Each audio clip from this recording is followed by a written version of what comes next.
அடுத்த ticket to finale டாஸ்க்கோட promo வந்துருச்சு. இதுதான் அந்த சுற்றி சுற்றி வந்தீகன்னு நான் நினைக்கிறேன்.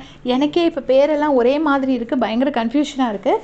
நடுவில் ஒரு ராட் இருக்குது, அந்த ராடு சுற்றிட்டே இருக்குது. அந்த ராடுக்கு சைடில் நிறைய போடியம் மாதிரி குட்டியாக வச்சு அது மேலே எல்லாருமே நிற்கிறாங்க, ஒருத்தராக நிற்கிறாங்க. அந்த ராடு சுற்றி வரும்போது யாரோட கால்லையும் அது படக்கூடாது. அதனால நம்மக்கிட்ட வரும்போது நம்ம ஜம்ப் பண்ணி திருப்பி அந்த இடத்துல நின்றுக்கணும்.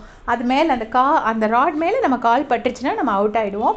ஸோ இதை பற்றி நான் ஆல்ரெடி ஃபஸ்ட்டே சொல்லியிருந்தேன். இதில் வந்து சபரி தான் வின்னர். லாஸ்ட் பாயிண்ட் வந்துட்டு கானா வினோத், அதுக்கு முந்தின பாயிண்ட் விக்ரம், அதுக்கு முந்தின பாயிண்ட் திவ்யா. அதனால தான் அவங்க வந்து 3 பேரும் அவுட் ஆகிறத ப்ரமோவில் காட்டுறாங்க.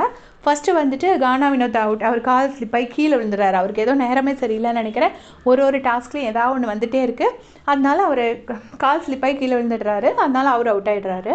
அதுக்கு அடுத்தது பார்த்திங்கன்னா விக்ரம் அவுட்டு அப்படின்னு சொல்லிட்டு சுபிக்ஷா சொல்கிறாங்க. இவங்களுக்குள்ளேயே மாற்றி மாற்றி பார்த்து சொல்லணும் அப்படின்னு நான் நினைக்கிறேன்.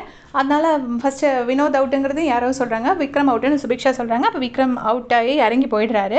அதுக்கு அடுத்தது அந்த விக்ரம் அவுட் ஆகிற டைமில் வந்து திவ்யாவோட காலில் பட்டுருச்சு அப்படின்னு சொல்லிட்டு சபரி சொல்கிறாரு.